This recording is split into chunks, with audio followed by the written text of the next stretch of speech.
Pagi itu, aroma apel yang segar menguar dari kebun. Namun pikiran Baruta terperangkap dalam misteri yang lebih kelam. Cerita Kasava kemarin tentang kebun binatang Darkolan dan bayang-bayang Lord Devon masih membebani benaknya. Hari ini, dengan semangat baru, Baruta memutuskan untuk ikut memetik apel.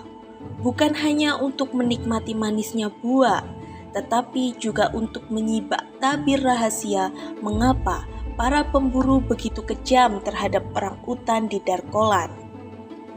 Cahaya matahari yang menembus dedaunan menciptakan bayangan bergerak di tanah, seolah menari mengikuti irama hatinya yang penuh tekad.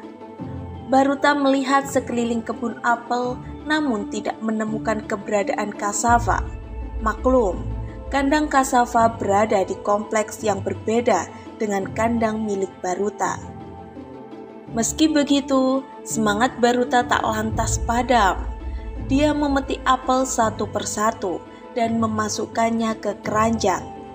Meskipun buah apel tumbuh setiap harinya dengan ajaib, Baruta tidak tamak. Dia memasukkan apel secukupnya. Tepat saat matahari berada di atas kepala, Lord Devon datang ke kebun apel. Dia meminta semua orang utan untuk menimbang hasil panennya.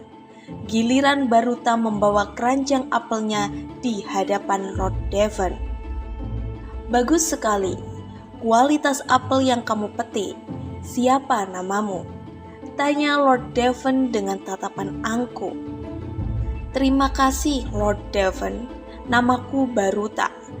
Jawab Baruta dengan lantang dan tatapan yang tajam.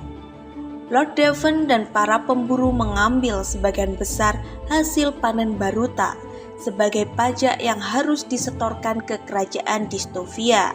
Setelah itu, mereka mengembalikan keranjang Baruta dengan senyuman licik. Baruta menerima keranjangnya dengan senyum getir. Bagaimana tidak? Keranjang yang tadinya penuh berisi apel merah mulus kini hanya menyisakan satu apel saja. Baruta hanya bisa diam dan memendam kekesalan melihat Lord Devon dan kawannya pergi dengan senyum lebar. Hatinya semakin panas ketika melihat Lord Devon duduk di bukit Cairn, memakan apel tanpa rasa bersalah. Setelah mereka berlalu, Baruta meluapkan amarahnya dengan memukul-mukul kepalanya sendiri. Dia berlari dari satu pohon apel ke pohon apel lainnya, mencoba meredakan emosinya.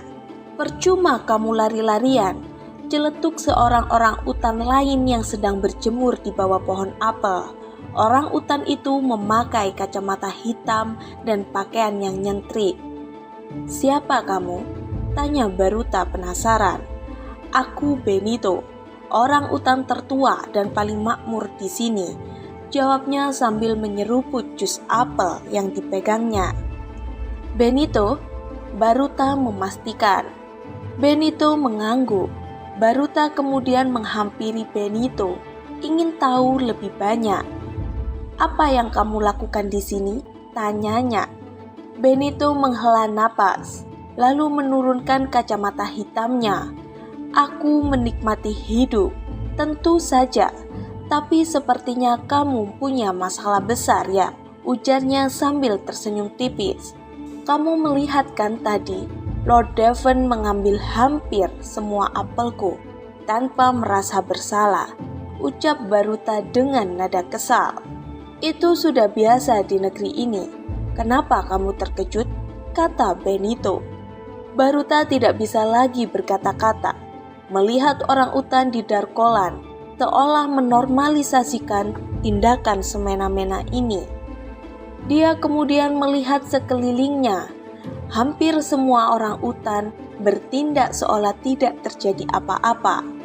Mereka tetap tertawa dan tersenyum, sesekali memparodikan perlakuan Lord Devon di kebun binatang Darkolan, seolah-olah hanya Baruta yang merasakan sakit sendirian.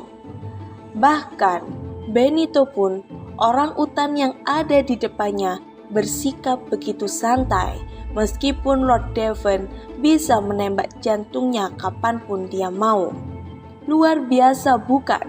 Ucap Benito lagi. Apa maksudmu?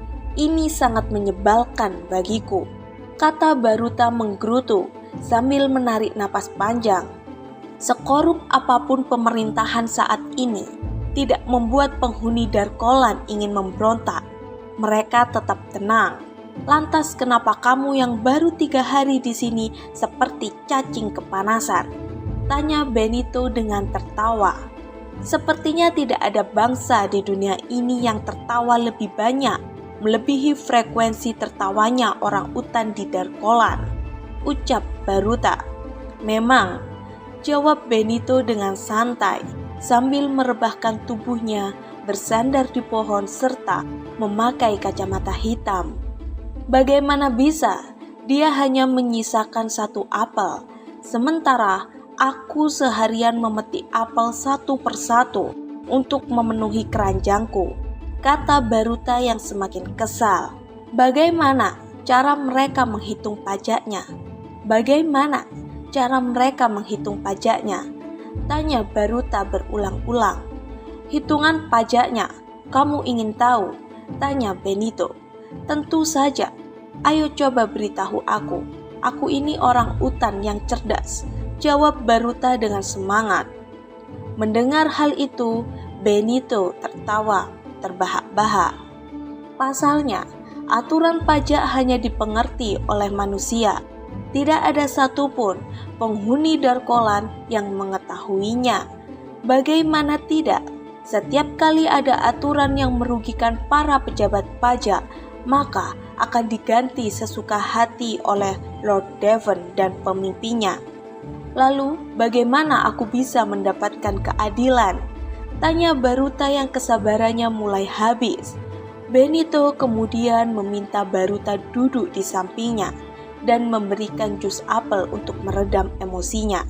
Orang utan nyentrik ini kemudian memulai ceritanya, sebuah legenda dari nenek moyang planet Nocturna yang turun-temurun sejak tahun ke-43 sebelum Masehi.